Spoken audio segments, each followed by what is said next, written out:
All right. Hello, everybody. We are very excited to welcome all of our hackers, but also mentors involved in this edition. People are still joining in, so give us just one moment to make sure that everybody is connected.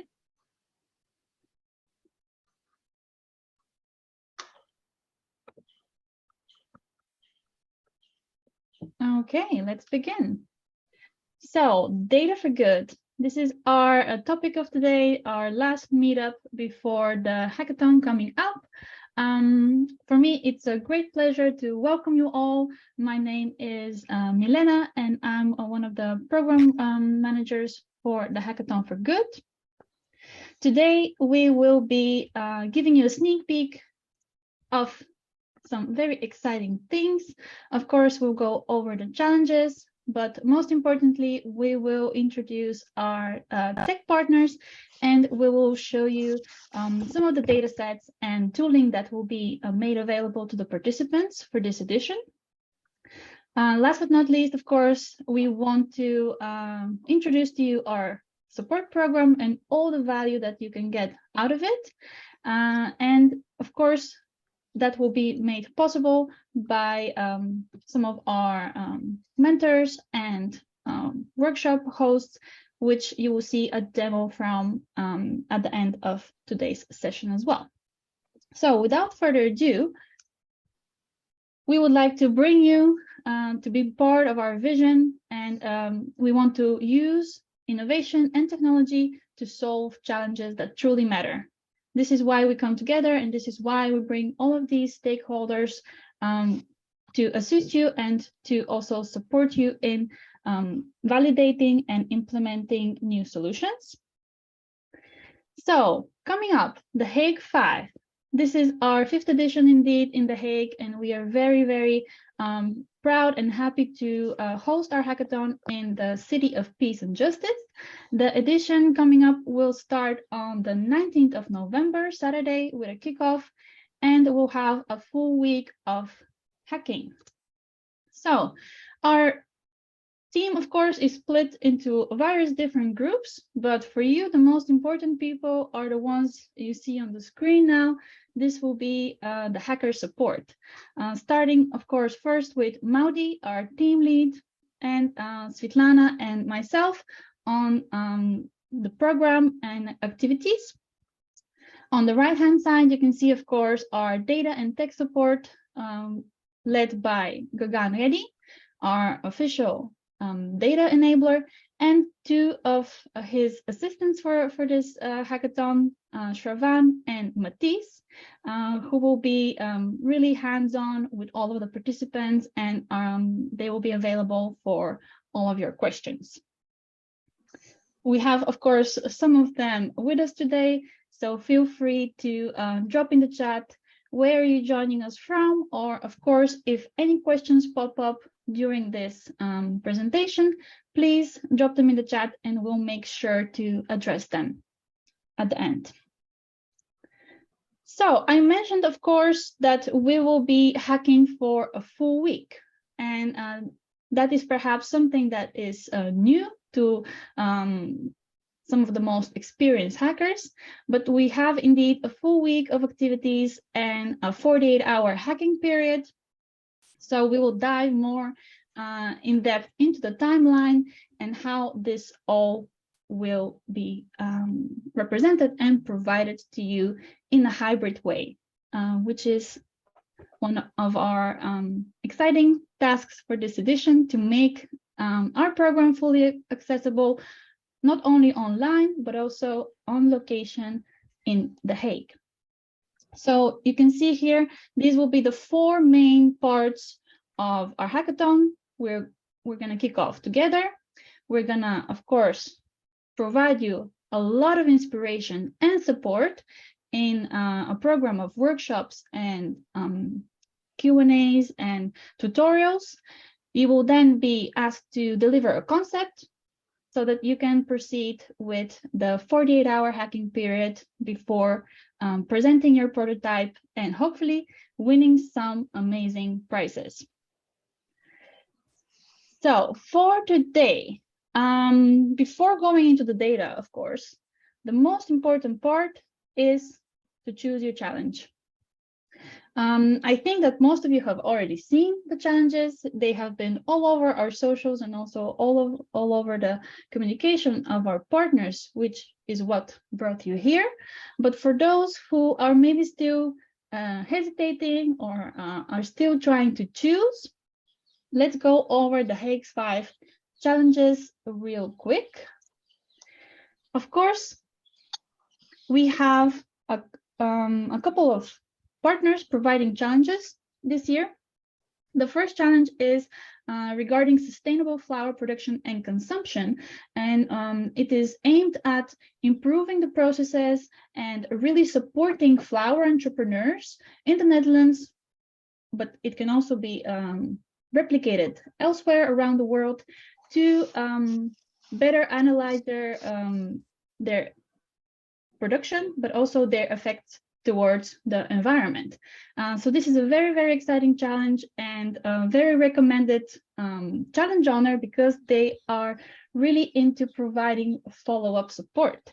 So keep that in mind if you would like to register and if you're looking to really plan or implement your solution after the hackathon.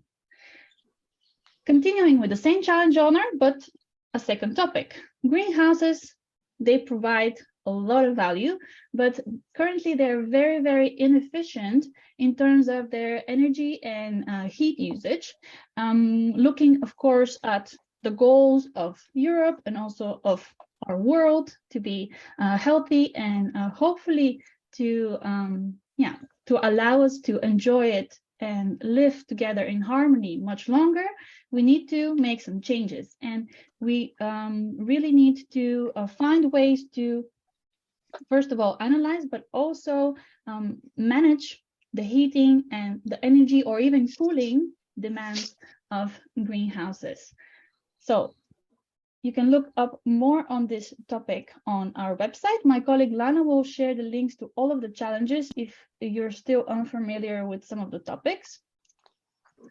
Going into the peace and justice topic, of course, we have a very, very interesting challenge honor this year, Integrity Initiatives International, which have a big goal. They want to combat international corruption by using open data.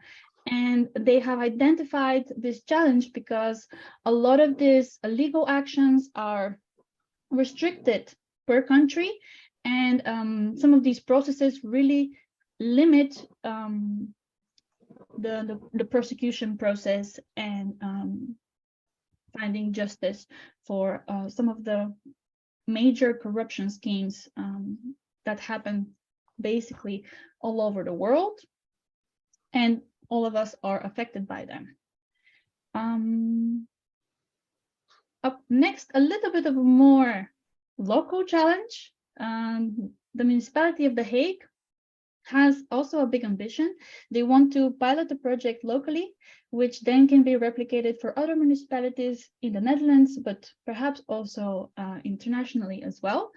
The current process for implementing new policies, and when we talk about policies, of course, you look into not only restrictions, but also rules and regulations that nudge businesses or nudge entities in the right direction towards sustainability and circularity. The current process doesn't really allow for collaboration or feedback. And the municipality of The Hague wants to change that. They want to co-create these policies. They want to get feedback from the businesses that might be affected before implementing their regulation, which is why they have identified certain needs, scraping the net, but also mapping out and selecting businesses in specific ways, which will enable them to empower local entrepreneurs to collaborate and to move together forward for a more sustainable future of the city.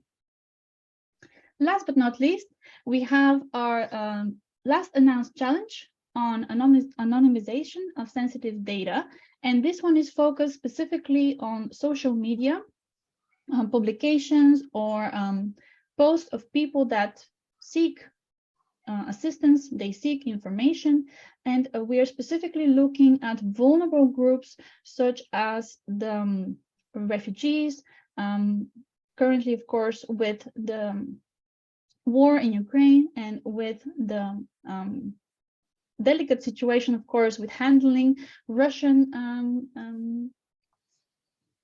immigrants as well, but it can be applied to other critical situations, and we want to use this scanning and this analysis of text to be able to provide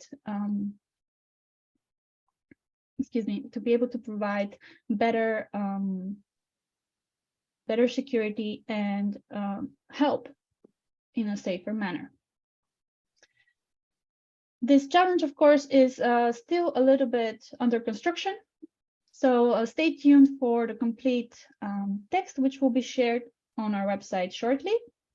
And with that, I am wrapping up the challenge part. I see that there are quite a couple of things popping in the chat. Feel free to check out the links and leave your questions for the end of today's meetup.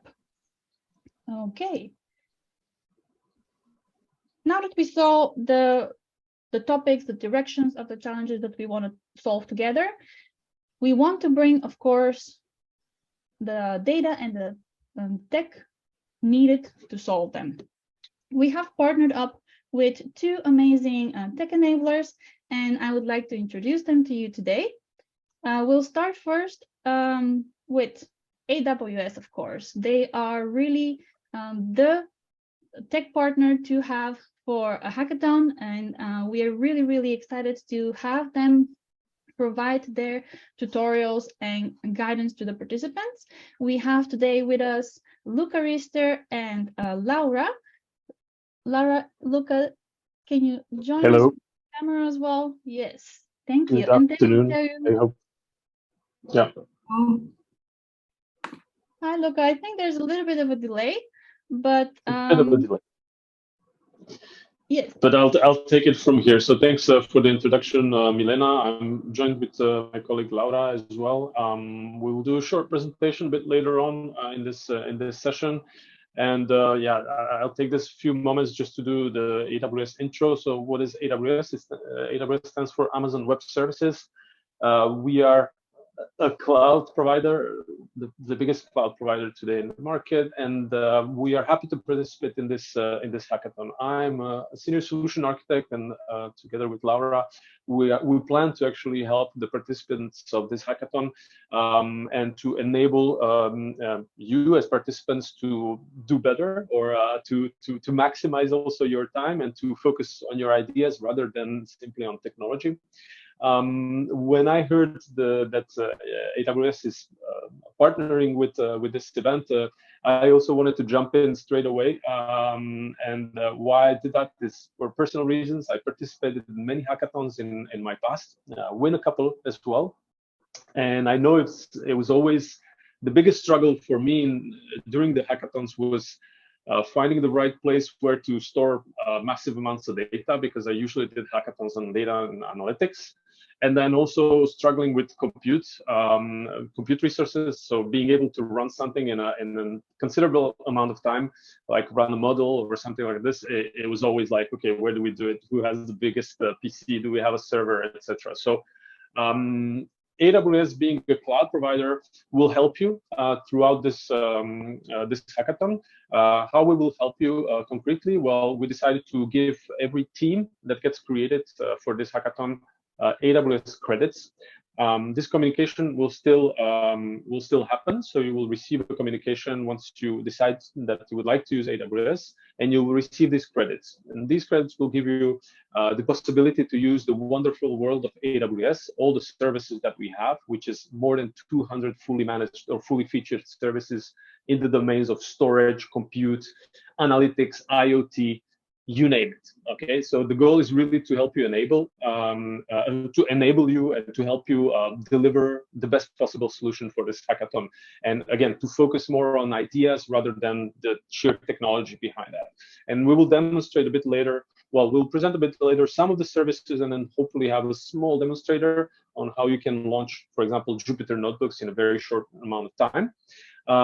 And last but not the least, we will have a deep dive sessions, and it's going to be presented here on the 21, where you can come in, you can chime in and listen and basically learn, because we'll do some hands-on exercises, hopefully with Lara and myself. Maybe some other experts will join as well from AWS. So looking really forward, I will join the mentorship program as well. I have a technical background, so I can also help on some technical questions, but also I can help on pitching. So don't hesitate to come to me through the platform if you need some assistance. So looking forward. Thank you so much, Luca. I think indeed it is a great opportunity for the participants to connect to you also as a mentor, hearing your hackathon experience so far.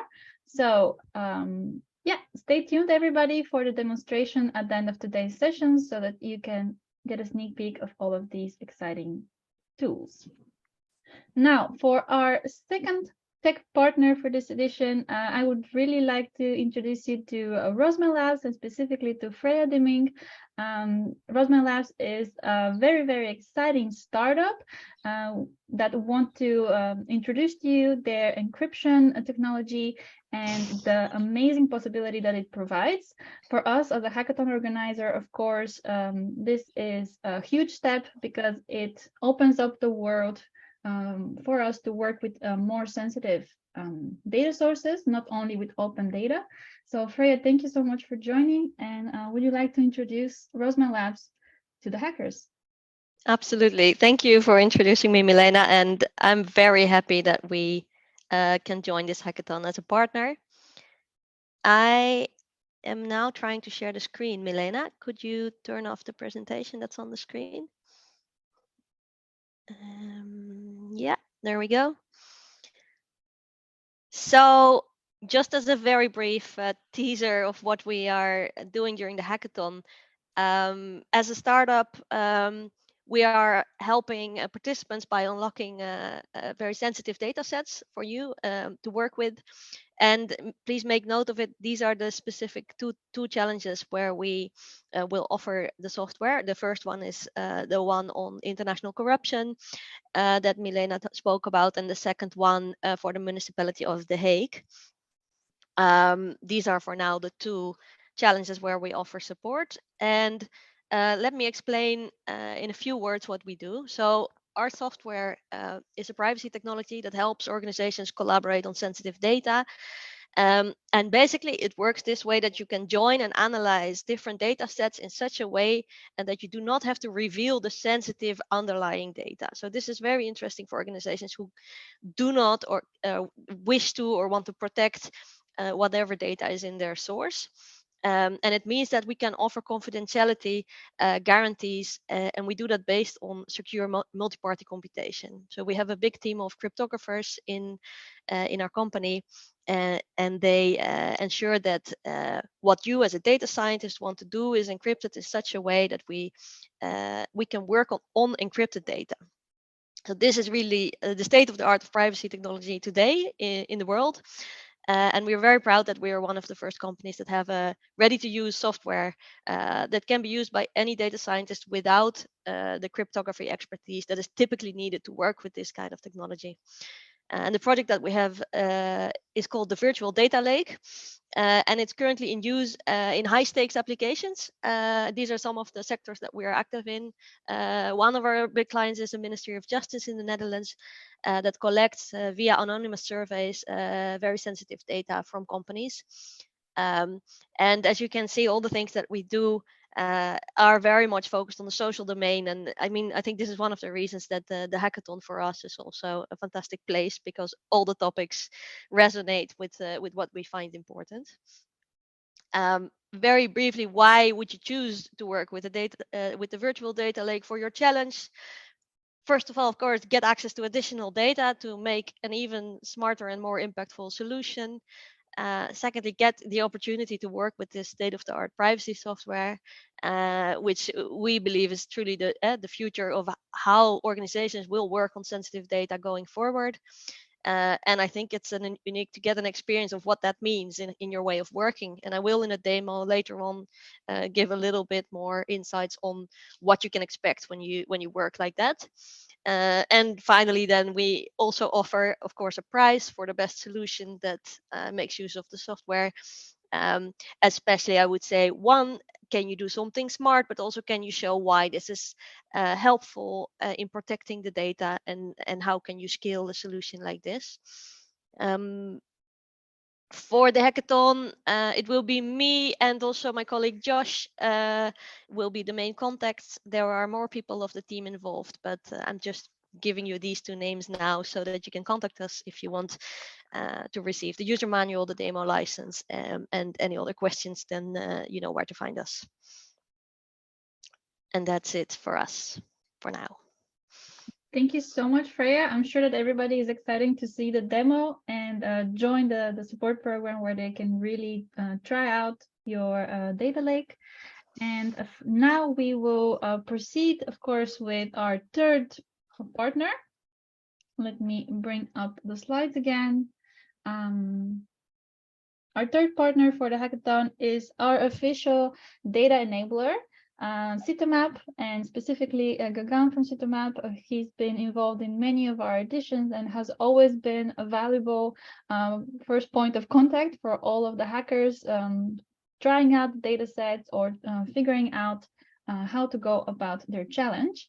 So Gagan is here with us today to tell you a little bit more about what are we preparing and what are we going to make available to you. But of course, you're always welcome to research and to add your own input to the challenge. So Gagan, would you like to walk us through the data sneak peek? Definitely. Thank you, Milena, and very glad to be here and see the new batch of hackers, and also excited to see what kind of solutions come up for all the different challenges that have been registered this year. My name is Gagan. I run a company called Citomap. We're a data company that focuses on climate action for infrastructure resilience. And with the hackathon, we've been part of for the last 3 hackathons, providing data support for different challenges. For all the hackers out there, you know that gathering and finding data and cleaning it takes a lot of time. We want to make sure that you can jumpstart your solution discovery and develop interesting solutions to the problems and be brought down by the early stages, and you know, sort of guide you with what the problem is with respect to the challenge owners as well.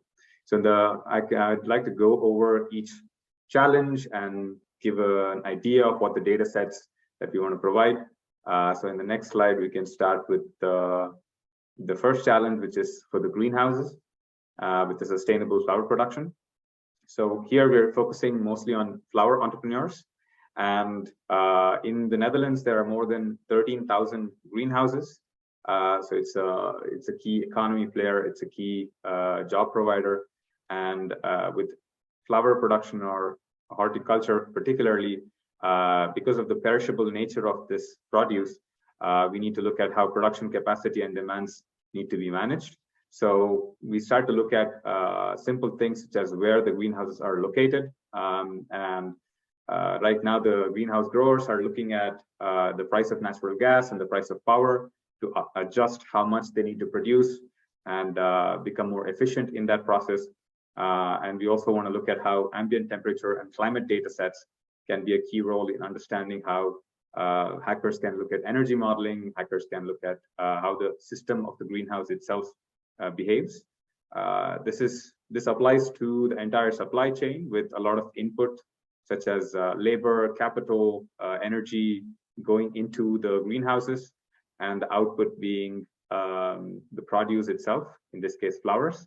But the greenhouse itself can be considered as a model, and here we are trying to connect with greenhouse owners so that we can get their energy sensor data and other parameter data as well.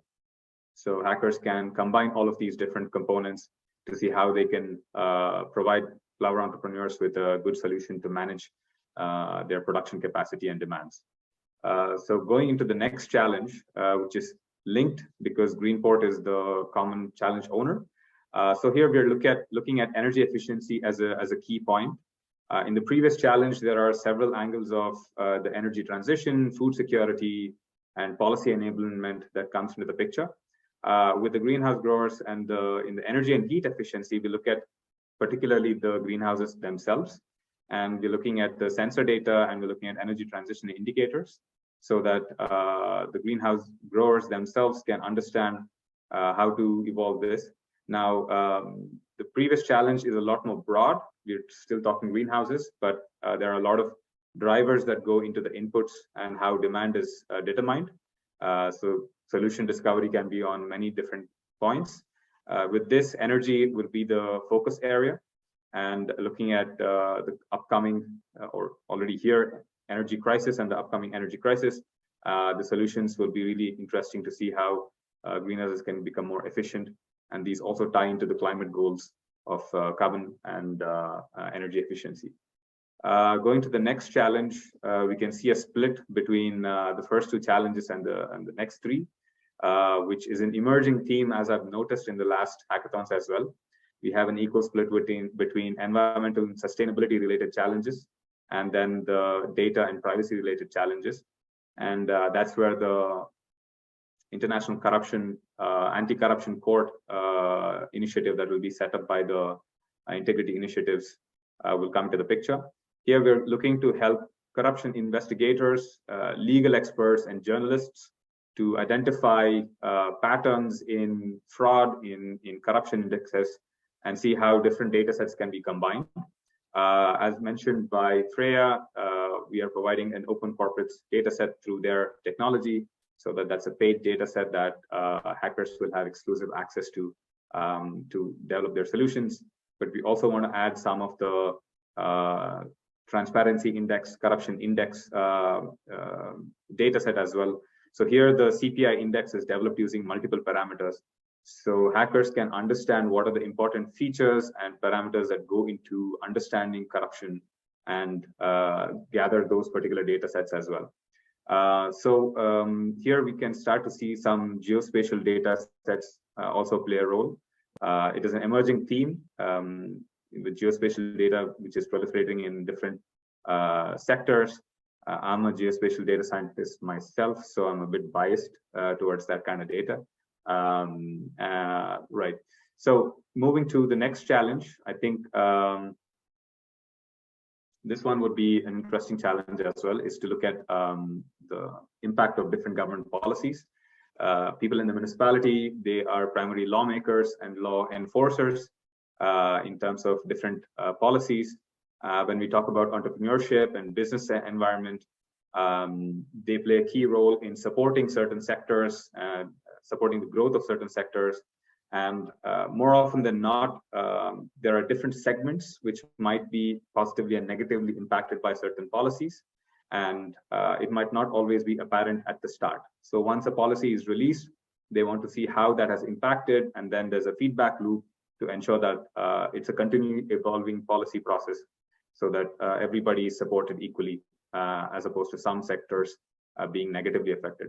So here we'll look at the neighborhood data, particularly in the Netherlands, with demographics, with points of interest, and also economic indicators for those locations. This can be combined with the company data, which is the KVK data in the Netherlands. This also will be provided by Rosman Labs. This KVK data is a paid data set, so hackers will again have exclusive access to a locked data set, which is available for the hackathon. Coming to the last challenge, which is the new challenge, as Milena mentioned. We only had a few days to understand and go through what this challenge entails. So right now, the Red Cross teams are looking at a lot of chat messages on platforms such as Telegram to understand where need and aid is required by certain groups. And unfortunately, there are names associated with these chat messages. And the key challenge would be to identify these parameters such as names and personal information, and anonymize that information and prioritize where the need is required. So NLP is an evolving field in AI with text classification and different algorithms that come into play. but mostly are English related, and it will be extremely useful to see new solutions with non-English languages. And we want to see how we can provide different NLP data sets, and particularly in the Ukrainian and Russian language as well, to see how this challenge can be addressed. That's a quick run through of the 5 challenges. All the challenge data will be available through an AWS S3 bucket. That's our chosen technology to provide the data sets to the participants. The paid data sets or the privacy related data sets will be available through the Rosman Labs interface. So participants can start pulling them into your technology choices and start working on your solutions. I think we've covered most of it. Are there any other points? Yeah. Thank you. No, I think it's also very interesting already to see the data sets that you have selected. There has been a little change in the programming, so we are very happy to see all the questions coming in the chat. Please continue to drop them there. We will continue now directly with the demonstration, and then we will come back to the program bit, because I see that a lot of you have questions on the timeline and the activities, so we would like to take some more time on that. So going forward, we will now start first with the demo by AWS to give you a bit of an idea of what they're going to provide, what can you learn in their session in the support program, and of course, what kind of support and questions you can ask to Luca. So Luca, let me... Yeah, so Milena, if you can pull up the PDF that I sent you. I need to apologize because I was really not able to do screen sharing through Zoom today. Probably because of some company policies, but so really sorry about that. I really wanted to show as well something in our console, but Laura and I will do a short introduction into the services that you could use. Thank you, Gagan, for this very nice introduction into the challenges. That was very useful. Whenever I read the challenges, yeah, it's one view, and then when somebody presents them, there's another one. And also, I love the fact that you put up already an overview of the data sets that are going to be there. So just before I start presenting, just maybe address that. So we've seen CSVs, we've seen JSONs, we've seen shapefiles. There's another provider that's going to give their data as well through their platform. So that already triggers like technical questions, like where do we store this information? Gagan, you said that your parts of the data are going to be stored in S3 bucket. So an S3 is an AWS service that will be made available to you. And then obviously, if you would like to use the AWS services with the credits that we're going to provide, well, then it's going to be that much easier for you to retrieve this information and start building something. And then plugging into other sources of data, like Telegram was mentioned. So I'm thinking about, okay, you're going to need to create a small app. There's an API exchange. So you'll need to bring in this data from Telegram, and maybe and then think about what you can do with this information. It's going to come in some format, probably JSON. And then again, you can use the wonderful world of services of AWS basically to do the text extraction or text classification directly with our services in AWS. So just putting it out there, you obviously will have your own preference in terms of technology. You can always use Scrapy, you can always use other technologies, but I wanted to say that again, we are trying to make it easy for you folks to go ahead and build on your idea. And last but not the least, to really have a working demo rather than to mock most of the things for the hackathon, because that would be awesome. I didn't mention in the introduction. Sorry, Milena, I didn't mention in the introduction. You can already go to the next slide. There's going to be a special prize in the end as well by AWS. So for those that are going to use AWS, we're going to hand out the prize for the best solution that uses the AWS. For the sake of this presentation, so we wanted to present a bit the AWS, so Amazon Cloud, and some of the services, so around compute and storage, and also Amazon SageMaker, which is our prime AI ML technology. So please, Milena, if you do me the honors to go to the next slide. what I mentioned why we wanted to get into this. First of all, we'll give credits for each team. I already said that. There's going to be 500 euros of credits, and they're going to be valid until the end of the year. So you can use them as soon as you select the challenge, select the team, then you can start using them. You'll need to have one email address and an AWS account, and you're ready. And you can use them by the end of the year. So end of December, they will expire. So meaning that you can continue building by the end of the year. Second, we will give some support for your solution. Like I said, we'll have deep dive sessions and we'll have some open hours, so free for consultations. So you can come in and ping us and ask a question. Don't hesitate to do so. And we'll have some mentorship hours as well that are still going to be defined on when exactly they're going to be, but that's going to happen once we have the access to the platform. Last but not least, I said it, partner prize. We're still working on that, but we're going to have a partner AWS prize for the team that performs the best with AWS services. Next slide, please. So the only thing you need to do is redeem your credits and code away, and we are going to be there as a support. I let the word to Laura. So Laura has been patient enough. So Laura, feel free to present yourself and start with the next slide, okay? Hello, I'm Laura. I'm also a solution architect at AWS. And so let's have a quick talk about what is a cloud, what is AWS, and which services might be useful for you during the hackathon. So with the cloud, we have the on-demand delivery of IT resources over the internet with a pay-as-you-go pricing. So the fact that it's on demand, you can use as much or as little as you actually need of all of these resources. This could be compute, storage, databases, machine learning tools, and you can access all of that over the internet. And so AWS is going to provide you with an infrastructure platform in the cloud that is going to be highly reliable, scalable, and has a low cost. And so how does that benefit you? Well, with this low cost, you're only going to pay for what you're actually using.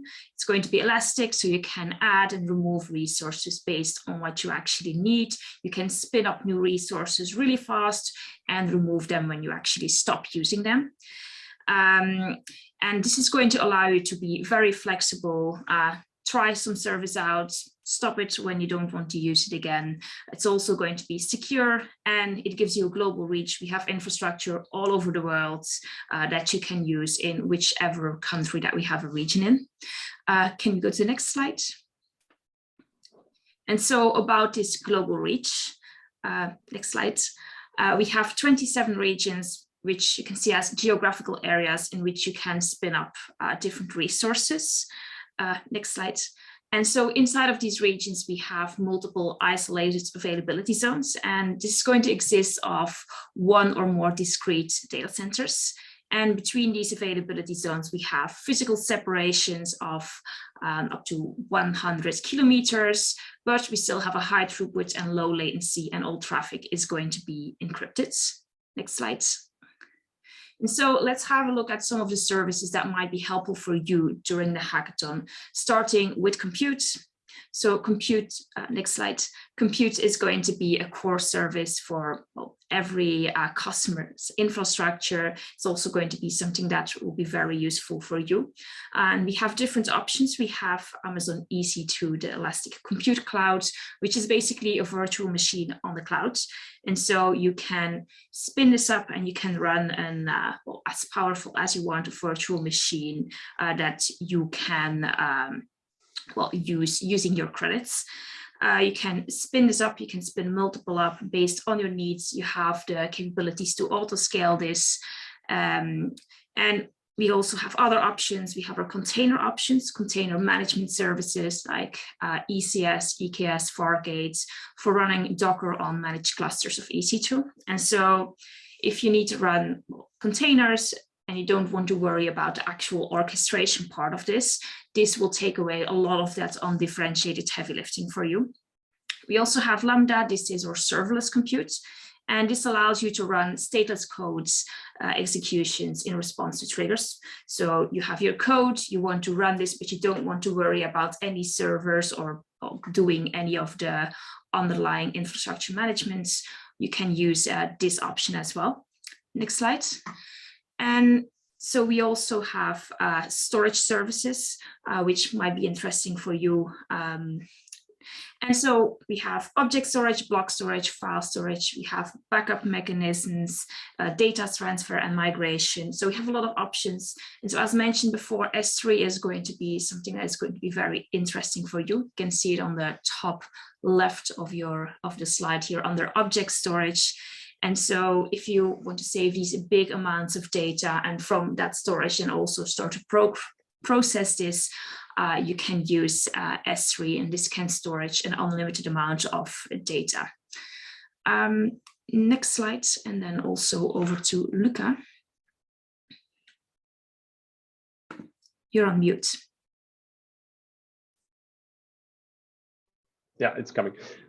Yeah, so the last but not the least a service that we would like to present is SageMaker. So basically, Amazon SageMaker is technology to help you build either code or no code type of machine learning workloads. And if you go to the next slide, Milena, there are different services around SageMaker that really help you build machine learning models, or machine learning, I would say, even workloads. So to overcome the barriers to ML, this is where SageMaker comes in. It offers you no-code ML tools. So there are tools to really build like visually your models. Obviously, it's purpose-built to do the preparation. So it has different capabilities to do labeling, to prepare your data, to crunch the data, etc. And it's an integrated machine learning tooling environment. So basically, when you look at typical data science departments, they will work on various different technologies: RStudio, RShiny, then Python, then PyCharm, different types of IDEs. Here, the goal is to have like really an integrated machine learning tooling and allow you to do pretty much everything with different kinds of tooling in the same kind of environment. And last but not least, it has built-in MLOps capabilities, so really being able to make your machine learning, let's say, end-to-end processes much more easier than it is. We know that in data science it's quite difficult to do end-to-end pipelines, so we make it much more easier, and this service makes it much more easier to actually accomplish that. Next slide, please. There are different flavors of SageMaker in general. So we have, like I said, first of all, SageMaker brings the toolings for every step of the machine learning lifecycle. And normally, if I would be able to share the screen, I would show you here how it works behind the curtain and launch a notebook instance, but I'm not going to do that now. But basically, the ML lifecycle, for those that are into machine learning, will know that you need to do preparation of the data, that you need to store features, and then maybe generate features that need to detect bias. Then you need to build the workloads with your notebooks to be able to share, to see the code, etc. Train, deploy to production, etc., etc. We'll not go deeper, but SageMaker Studio, together with RStudio built in, will allow you to do that. Okay. Next slide, please. Like I said, there are a couple of flavors. So we have SageMaker notebooks, which are managed Jupyter notebooks. So those who are building in Python, you probably know Jupyter. Jupyter notebooks. So SageMaker notebooks are managed Jupyter notebooks. What does that mean? You simply, with the credits that you're going to get, you go to the AWS console, you click on Jupyter notebooks, and the notebook is going to be created within, let's say, 2 minutes. So the first time you create it, it's 2 minutes. You have the chance to stop that notebook and to start it whenever you want, and you will basically use your credits for the time that you're using it. So if you're not using it during the night, it's probably makes sense to shut it down, for example. You can choose the power of the machine behind the notebook, etc. So it's really something that we're going to show you in the deep dive as well. But it provides you an easy access to these notebooks. You can share the access within your team as well. It's fully managed and secure. There's really no setup, so everything is there. You can pull in your Git repo and you'll have everything there. It makes it easy to collaborate, and it's quite flexible. What do we mean by flexible? Well, you can use a certain virtual machine or EC2 that's running behind it with the different types of parameters. But if you want to like build a model and train something using GPUs, well, you can ad hoc specify within your code an EC2 instance that has GPUs to build your model. So let's say you want to classify some images, etc. This is what you would do. I see a question about AWS. So we will do, let's say, a 100, 200 level presentation of our services. And then again, we will be there present to be able to help you build your tooling. Okay, so yeah, I see some other comments I'm reading at the same time. So thank you for sharing already links about SageMaker. But the SageMaker is there to help you actually build your machine learning workloads. Next slide, please.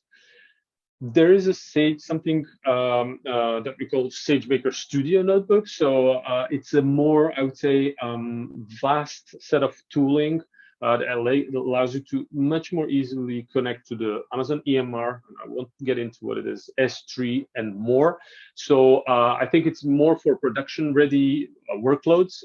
So this is something that you want to keep an eye on. But I think for the Hackathon, SageMaker Managed Notebooks will already be more than enough for you to attack the CSV files that Gagan has made us ready that are in S3, pull them in the environment and build something super nice. Okay. So I think that's pretty much it from our side. Yeah, I have a screenshot about the SageMaker Studio in the next one. I wanted to do a demo, so I'm sorry I could not do it, but it's very simple. You go to the SageMaker, to the AWS console, and you launch notebook, SageMaker Notebook, and it's magically there within 2 minutes. So we will do the deep dive. So stay tuned on the dates. And thank you. Thanks a lot for the attention. Thank you, Luca. I think indeed everybody is very excited. We have, of course, in the hackathon, not only experienced hackers, but also some hackathon newbies or people from different backgrounds who I'm sure will benefit from learning this and trying it out with your assistance. So thank you for introducing it and looking forward to your session. These are, of course, the details from Luca and Laura, but you'll be able to access and connect with them through our platform once you are onboarded with your teammates. Now, are there any, maybe perhaps one quick question, if there's anything specific for AWS that we need to address? And otherwise, we proceed with the second demonstration by Roseman Labs.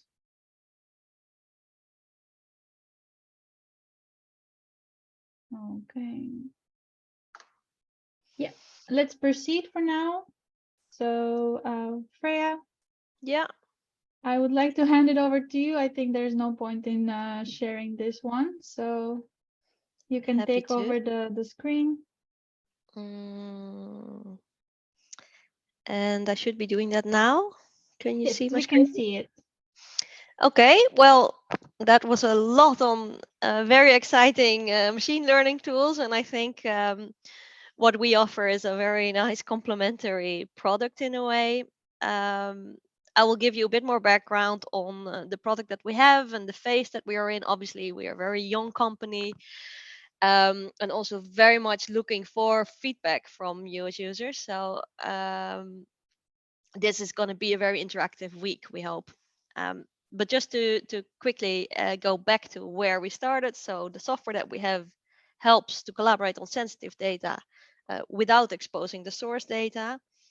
Let me set a quick timer. Yeah. And let me show you what the software looks like. So the virtual data lake consists of 3 components. It has an input module, and this is what's used by parties that provide data. And in the input module, the data is encrypted at the source. It also has a privacy engine, and this is the place where encrypted data is stored. And for the case of this hackathon, we will have the privacy engine set up across 3 different cloud providers. And we do that specifically in a fragmented way so that there is at no place any data stored that could be read as actual sensitive data. I will explain in a minute. And the third part that's most relevant for you as participants is the analysis interface. So this is a Python environment where you can work on this encrypted data. But let me explain you what happens in the background so that hopefully you also see why this unlocks new opportunities to work with sensitive data. So what the input module does, it basically takes every single field of data. So literally, if you have a sheet and that it has the number 9 in it, that number will be split up into different numbers, which are partly random. The first 2 numbers that you see are random, and the third one has a logical relation to the first 2 numbers. So what now happens is if you store those different numbers in different places, you have boxes. These 3 different boxes have no retrievable information. However, if you would have all the pieces of the puzzle and you bring them back together, you can reconstruct the original data point. So this is the logic that we use to encrypt data. It's called secret sharing. It's based on mathematics that exists since the late 80s, if I'm correct. But it has taken a long time to make this available for actual applications, mainly because it takes a lot of computing power to make calculations on this type of data. And this is where we specialize. So what happens to these secret shared data, or these puzzle pieces? They are stored in different servers, and this is what we call the privacy engine. And this is where the cryptography is applied. That is called multi-party computation. So over these boxes, you can give queries and commands to do all sorts of calculations. And you do that through the analysis interface, which I said will be a Python working interface. So anyone who is familiar with Python will find it very easy to onboard with this software. So in practice, and this is maybe if you're thinking about your solution and how can you also scale this to other organizations, it's good to keep an eye on this slide. In practice, you will see that different organizations have their own sensitive data sets and will want to contribute to one analysis. So imagine 3 organizations, they want to do a joint analysis and get some insights, and they will do it in this way with our software. Then once they have this all set up and the privacy engine is in place, it could even be so that more organizations, be it more municipalities or more people who have a relevant but proprietary or sensitive source, can also join this calculation without the need to build a new privacy engine. And I think for the scope of the hackathon, you should see it in this way, that the first source is the one that we provide. And you will have access to other sources which are public at this moment, but you can upload them into the data lake to perform your analysis in a joint manner. So in short, the virtual data lake is to enable collaboration on sensitive data. The data will remain encrypted at all times, even during the processing of the data. And a very important detail, you will require an authorization, and this is how we ensure that you actually perform calculations that are allowed and that do not reveal the entire data set. So this is one of the rules of the game to keep in mind. I will show you a few more examples, but maybe it's also nice to show the team that is working on this. So this is our full team. We are based in Utrecht in the Netherlands, and at the top row, I want to give a special shout out because these are our specialists in cryptography who make it possible to perform all these calculations in the blind. And you will see during the hackathon week, Jan here in the middle, Caroline and Josh and myself as your contacts and mentors, walking around to gather all your feedback on our product. Now, I've shown you a few examples already of the applications that we currently have. Let me add also for one of them a brief example of the analysis that we did. So crime investigation here in the top right is something that we have supported in a collaboration between a law enforcement agency and several non-governmental organizations. And the question they came to us for is, we need a secure way to combine our data because we want to protect informants of human trafficking. So this was a case where there is a list of names on the one side, and on the other side there are also lists of names, and they want to make sure, they basically want to identify, are there any overlaps, because the law enforcer does not want to shadow any informants because that would put the life of informants at risk. So this is the question that was asked, and what we did is we set up the virtual data lake between those organizations so that we could make a match, and that's what you see here in the next slide. We could make a match between those lists in the blind. So you see it here on the screen, but in fact, in practice, this was not visible. And we could provide the agency with a selection of names that we were sure were not informants. So this is a very brief example just to show what kind of analysis you could do. Maybe to make it a bit more concrete for the hackathon, I said before, there are 2 data sources that we make available, one for the international corruption and one around the municipality data from The Hague.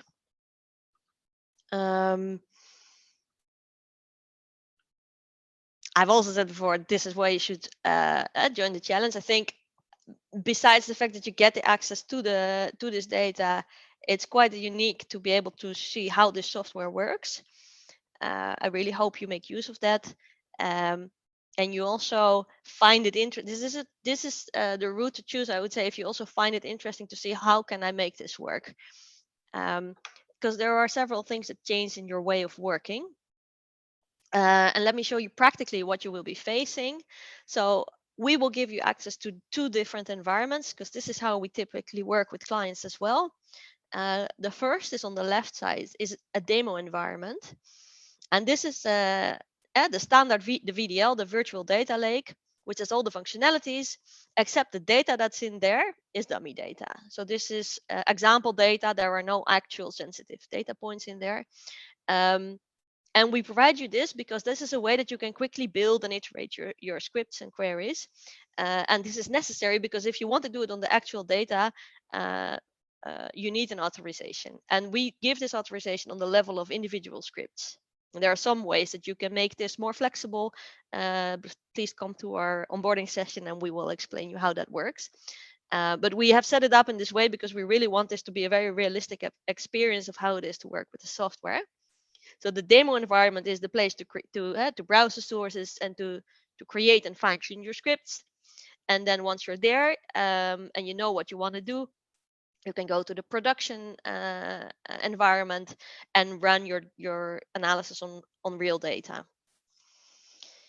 This will be the setting for the week, and something to think about, and we will give you some guidelines or rules for the week. Still working on what exactly the rules will be, but you can expect the following. So if you are building scripts, you need to build those not only to run your analysis, but probably also to do your quality checks and to join your data sets in the blind. So think about how would you check quality without opening the file and browsing through the rows. That's probably new. Secondly, you need to structure your scripts in a logical way and also add explanations because there will be someone reviewing your script. In this case, we will do that as a team from Roseman Labs, but in practice, that may be a lawyer or someone from a legal team. So make your scripts explainable is important. And finally, it's good to know and consider that carrying out operations via multi-party computations is expensive. And this has to do with the mathematics behind it. And with expensive, I mean, it can take longer to perform quite simple operations. So you probably want to narrow down your research question. You want to think about what is the analysis that I really need to make and really need to do before you start. If you ask, can I train a neural net on 70 gigabytes of corporate data, then we probably have a have a problem and some challenges. So that's something that we can help you to find and narrow down to what is relevant. And then on the side of things that we cannot allow, so this is one of the agreements that we have with the data owners in this case. If you write a query that says, please print all rows to download the bulk data so that you can process it in the clear, that's precisely not what the software is for. So we will not authorize those scripts. That's to give you the context. I have, let me see, what's the time? Yeah, I have a few more points to keep in mind, and I will finally show you some screenshots as well of the interface. what can you do to get ready to work with the virtual data lake? Well, first of all, clearly you can think more creatively of what are the kind of sources that I would like to access, which are available now during the challenge, or would you have in the scenario of scaling your solution. Secondly, as I said, so consider that there is more computing time needed for queries because the data is distributed. Thirdly, take into account that you cannot manually explore the data in the same way that you would with clear data, and that you need an authorization on your scripts. And as said, we have the demo environment for you to pre-process or play with the data before you actually go to production. Fourth, and this may sound obvious, but keep it in mind, because your role as a data scientist, you get an extra responsibility to write scripts that do not reveal information that is sensitive. We will give you guidelines on what we consider sensitive, but basically you get more freedom, but thereby also more responsibility to code in a way that protects the privacy or the sensitivity of the data. And then as a fifth point, and I said that you need to be able, now that you have more stakeholders around you, to explain your scripts to stakeholders that sometimes may not have a technical background. So that's what it takes to work with the virtual data lake. If I have 1 or 2 minutes left, and Milena, interrupt me if that's not the case. No, Freya, feel free. It's okay. Then I will give you a very brief teaser of what it looks like. Let me see, where is the screen? Here I have one. Now I have to find you back. Ooh, so many screens. Is this still it? Oh, can you already see the Jupyter environment? I think so. No, huh? not yet. Not yet. Let me click this now. Yes, now we can see the run script by data scientist. Very nice. Yeah. Actually, if you let me rewind this. So if you start with using, we call our interface Pandas. That's named after Pandas, which is a well-known library for analysis. You start with loading the libraries that we use. Secondly, you need to upload the data from the different sources. We will prepare this bit for you. But then it becomes interesting when you say, hey, I have provided a script, and here's an example of a script that we made on a healthcare data set that basically tries to predict heart failure, so risk factors for heart failure. It's a big data set, and we've defined certain features that may or may not play a role.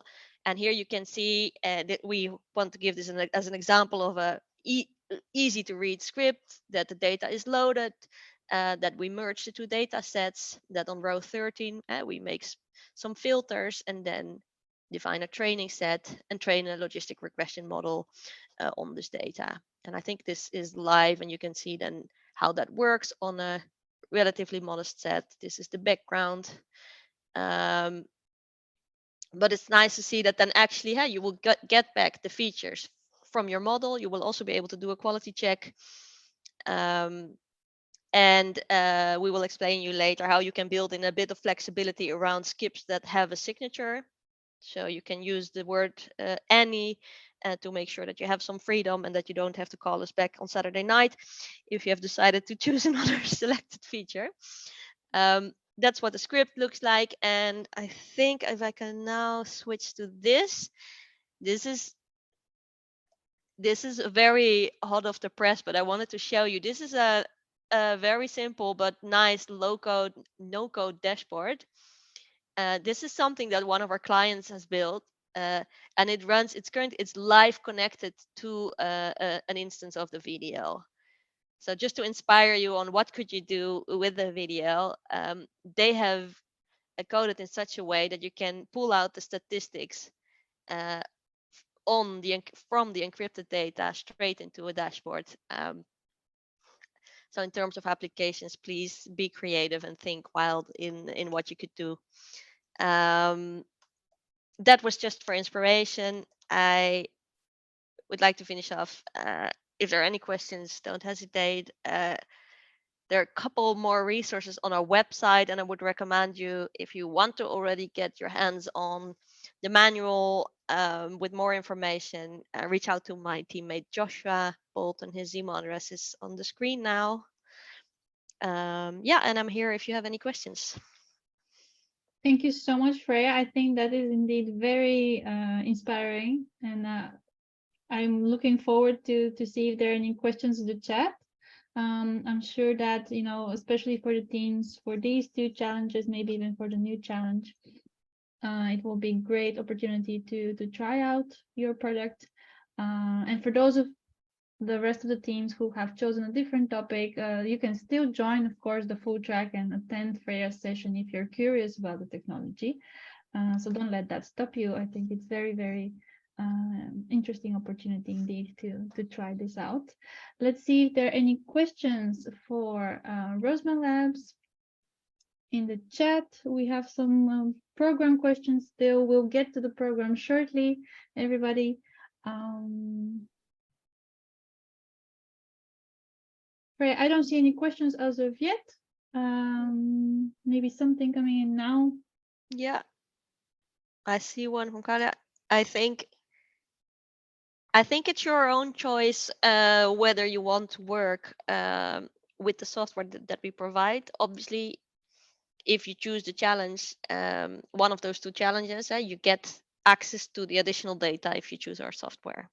So that's would be my answer to it, Milena. But add if you have anything to add. You have it right on spot, and yeah, then you get, of course, the opportunity to get some extra perks and prizes. So it's really all about learning, experimentation, innovation, and collaborating together. Let's keep an eye on the chat for if there are any questions popping up. If not, I would like to take over the screen, and my colleague Lana and I will continue with the program, because we do have indeed quite a lot of questions on that. Yes. So let me open up the screen while I'm loading this up, of course. A special thank you for joining us today, Luca, Laura, Freya. Also, I think it's very, very valuable for you to share a little bit of your time and your knowledge with our hackers. So thank you for that. All right, going into program, everybody. I hope you're able to see my screen now. Lana is here to tell us all about the full track and the fast track and the timelines and the activities. So let's go for it. Okay, thank you, Milena. Let's jump straight into it. I saw you had a lot of questions about timeline, so I will try to explain it the best way I can. But if you have any more questions, just drop them by in the chat. So this year, we introduced a new, let's say, program for hackers. Now, hackers can choose if they want to join for a fast track or a full track. And in this timeline, you can see in yellow, this is something that fast track people can join and should join, and in blue plus yellow, something that the full track people can join. So what is the difference?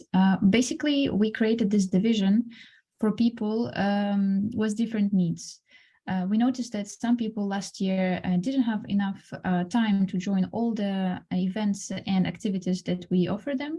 So that's why for people who have limited time and ability, we created a fast track. That means that people who join it, they only need to join the kickoff on the 19th, and the mentor selection, that's something that happens automatically on November 29th via platform. It's not an event, it's something that we will enable and you can join. We have a concept deadline that's November 29th for fast track. This is basically a short sentence that we ask you to deliver before proper period of hacking. This is your first idea, first thoughts. It doesn't have to be polished, it doesn't have to be final, but just some ideas that you want to work on.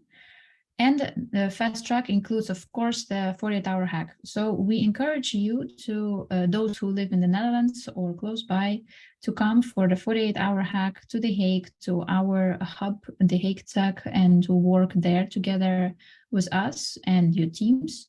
But if you don't have the chance to come, of course, you can join online. So that was one of the questions. You can join online all the activities. So we tried to make sure to include everyone and anyone. And this time we made it hybrid. So you can join online or on location. So if you join on location for 48-hour hack, that's great. We'll welcome you. But if not, you're welcome online. We'll have a bunch of online activities, a countdown, hackers, music, and other events. So finishing the fast track and of course full track, pitch deadline and pitch event on November 27th. So important dates for fast track: November 19th kickoff, November 24th concept deadline, and November 25th to 27th, it's a hack period with pitch deadline and pitch events at the end. And besides that, you have, of course, mentor sessions and other events that you can join, but it's not mandatory. Now, for the full track, this is the track that we created for people who have more time, for people who would like to learn more, for people who would like to dive deeper into our data tools. So this full track starts as well on November 19th, and it's a bit longer. It's the whole week. We give you a possibility to join different events, skill sessions. Maybe we need to jump a bit further with the timeline for the full track. I think that will be important. After this one, we can come back to this later on, just to show you what you can get in a full track. The other one is the time, yeah, here. So the full track is basically, it's a bit longer. It gives you an opportunity to join different data tools sessions, different skill sessions. So we prepared for you a skills session on how to pitch. So there will be a mentor who will explain to you the tips and tricks, how to have the best pitch that you can have. And we have another one from one of the mentors, how to build a startup out of your idea. So after the hackathon, you will have, of course, time. And if you have a desire, you can build a startup out of your idea. So this skill session is to tell you how to do that, some tips and tricks. And you can get a one-on-one sessions with challenge owners. That's part of the full track. And you can get opportunity to ask us facilitators any questions about your concept. And besides that, the final thing is a concept boost that you can attend. This is more for presenting your idea and getting feedback and getting some, basically feedback to improve your idea. So can we go back with a fast and full track slide? I know it's a bit confusing, but we created it this year to give you a possibility to choose. So if you have limited amount of time, I encourage you to join Fast Track with all the necessary and important dates. And if you have more time and you have a desire to learn, we advise you to join a full track. The last thing to mention about it is that you can read more, of course, about it on our website. I will drop a link in the chat. And people who join the full track get extra assistance on concept creation.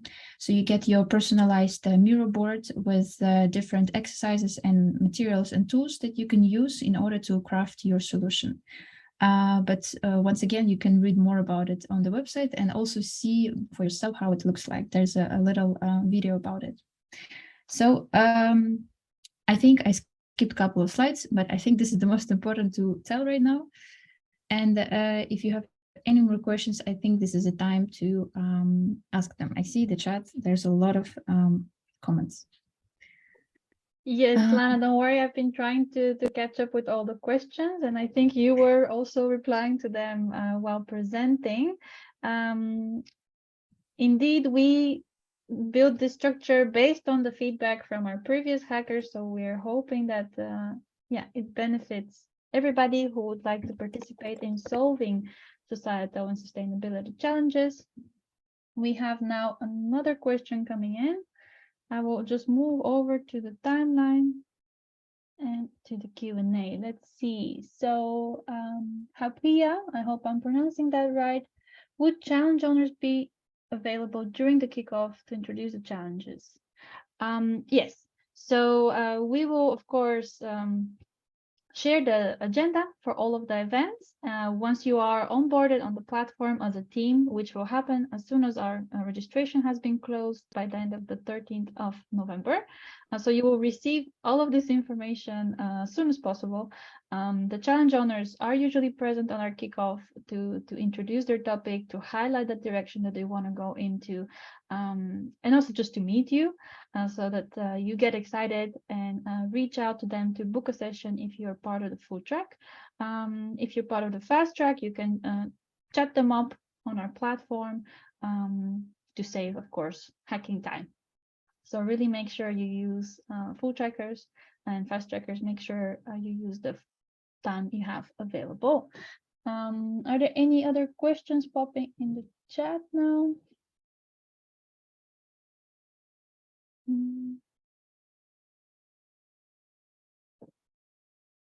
Lana, perhaps we could iterate on something. Yeah, anything. Oh, one more thing, of course, the schedule that we shared now with Lana, this is, of course, preliminary planning. We still reserve the right, let's say, to make some changes, but the most up-to-date schedule will be shared with you on the 19th. And yes, thank you, Lana, for sharing the link. Make sure you check out that article. You can also check out our FAQ page on the website. There we have clarified a lot of these common questions. And thank you, Marlon, for joining us. I see also some questions regarding the venue.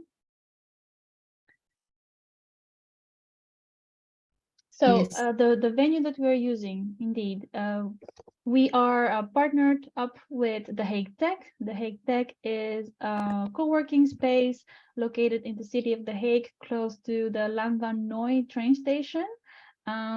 We have, of course, I think the information already in the FAQs, but the location will be shared also with all the onboarded teams.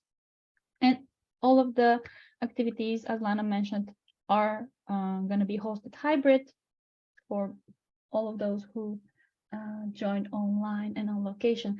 Thank you, Freya, for joining us. I see that you need to drop out, but we'll see you soon. Yes. Any more questions from the participants?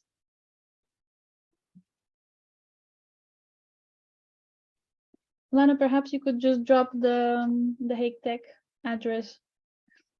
Yeah, I to dropped ease their minds. the venue link, but I can also drop you. And one more interesting question, actually, that we had in our previous meetup. Do you have to come to The Hague for the whole week? No, that is not necessary. So the most important period is actually the 48-hour hack period. You can join the kickoff. Well, basically anybody has to join the kickoff remotely. We'll be just with our team and the challenge owners joining from the Hague Tech studio. So everybody else joins the kickoff remotely, but starting from the countdown on Friday, 25th, all hackers are welcome on location. Yes, and you see now the address for the 48-hour hack period. Starting from the countdown all the way up to the pitch event where we will celebrate together all the challenge winners and, of course, the overall winner of the hackathon.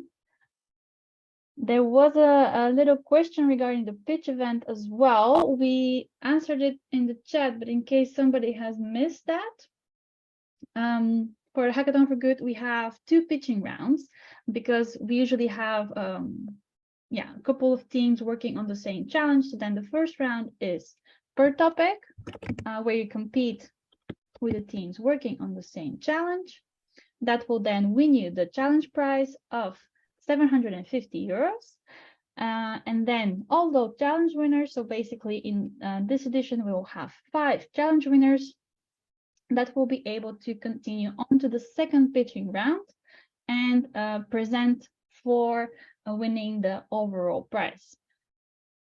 You can find the amounts of the prizes on our website and our socials. And as you can hear, of course, we always have some bonus additions, either from our partners or from our own services. Any other questions, everyone? We are running a bit over time, but we are here, of course, to facilitate you in this last week before the registration closes. Thank you very much, Navanil, for joining us today. Please all, if you have not registered yet, make sure you save the dates. So you see here now the important dates coming up. We close the registration for teams and for individuals on the 13th of November, end of the day, for Central European time. And then all the teams will be onboarded, all the individuals will be put together into teams. So we can kick off on the 19th at 5 o'clock. You will choose your track, of course, join as much as you want, and deliver your concept on the 24th. And then on the 25th, we're going to start our 48-hour hacking time with a countdown at lunchtime. Last but not least, pitching day, 27th of November. It will be an exciting Sunday and probably a tiring one, but very rewarding for the winners. So if you liked what you've seen so far, if you're eager to learn, to collaborate, and to ideate with us, please register for the Hackathon for Good. You can use the QR, or you can also use the links that Lana shared in the chat. So you can register as a team, but you can also register individually. For the people that were asking in the chat, if you are one of our early birders that pre-registered over the summer because you're a very big Hackathon for Good fan, you are also, of course, able to indicate your preferences for challenges. You should have received a form to do so in your email. Right, Lana? So all the early birders need to choose their challenge, and all of the newly registered teams can do that immediately while registering. Thank you all for joining. Apologies for the delay. I hope it was interesting, and we hope, of course, to see you on the kickoff. Thank you all for joining. Thank you. Thank you.